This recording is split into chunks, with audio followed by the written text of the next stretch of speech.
In the next 60 days, this 10-gallon tank will become a diverse ecosystem full of life, growth, predators, and many different species. Now let's take it back to day 1. To start, we have a 10-gallon tank, and we're going to use a bunch of different supplies to turn it into a thriving ecosystem. First, we need our light so we can see the build. After that, it's time for our aqua soil. This is a nutrient-dense base for our plants to grow in. On top of the aqua soil, we're going to add some sand so that it looks nice and also simulates a lake. Next, we're going to add in a couple of big rocks.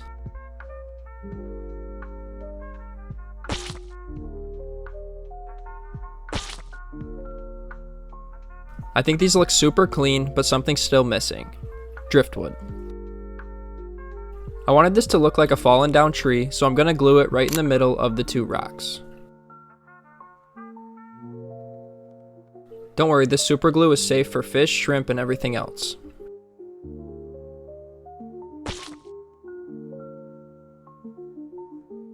Once the driftwood is glued in place, it's time to add in our plants. This plant in particular will rot if you bury it in the sand, so I'm going to glue it to the driftwood and the rocks. The super glue is totally safe for the plants, it just helps them take root while they're getting established. To add a little more variety, I'm going to add this small piece of driftwood with a plant on it from another tank. Next up, we have our background plants. These will grow slow, but eventually will get very tall.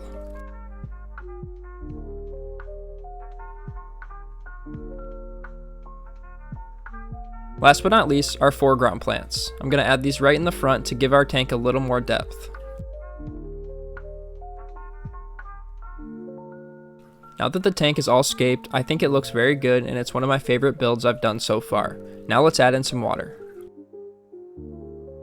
Next up, the life support for our tank, our filter.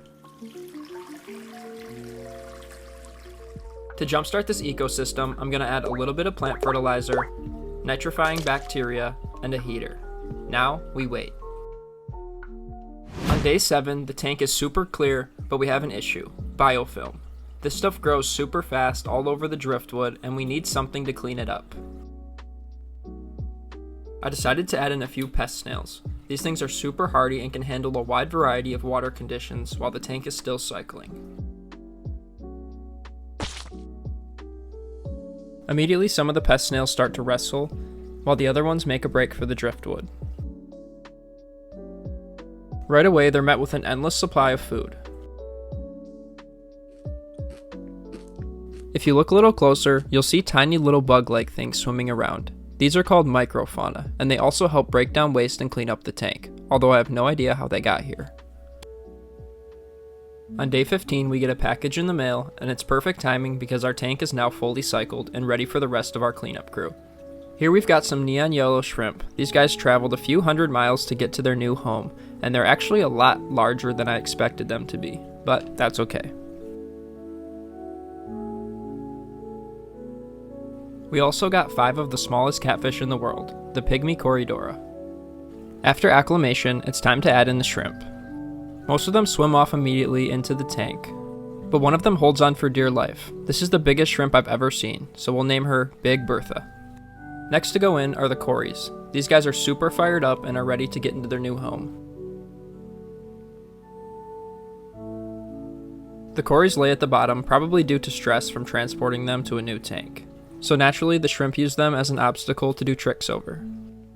The shrimp are probably hungry from their journey because they immediately start grazing for food in the sand. And while I was looking at this, I noticed this shrimp right here actually has eggs. Keep that in mind for later in the video. After about an hour, some of the Corys start to show signs of life and begin looking for food. They also start to face their fear of the shrimp a little more. Pretty soon, all of the Corys will school together and get a lot more comfortable swimming around. But for now, the shrimp want to show off how fast they are.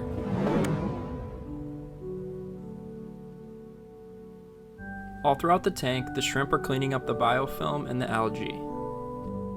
And the Corys have all finally met and started to school up. Now that everyone seems very happy, it's time to add in our newest species, the blue-eyed rainbow fish.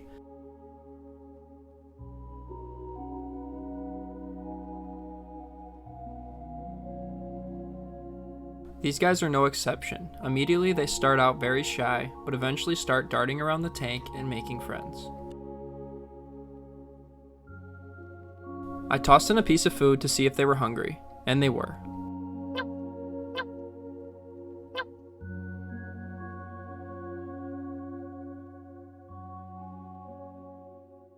On day 25, the snails have multiplied like crazy. I put in 4 to start, and there's probably 15 to 20 in the tank now, so it's time to call in an assassin snail.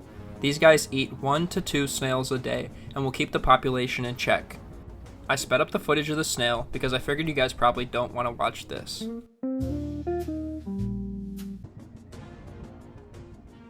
But a true lake has multiple predators. That's why we're going to add in a Mexican dwarf crayfish. Now while these guys can be aggressive, this one's on the smaller side and actually only has 1 pincher, so he shouldn't be too much of a threat.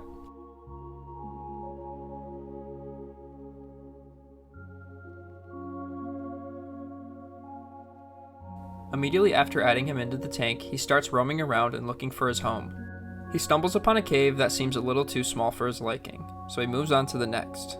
This one seems just right for him, and he actually gets territorial right away, chasing off a shrimp that gets near, proving he's the new alpha of the tank.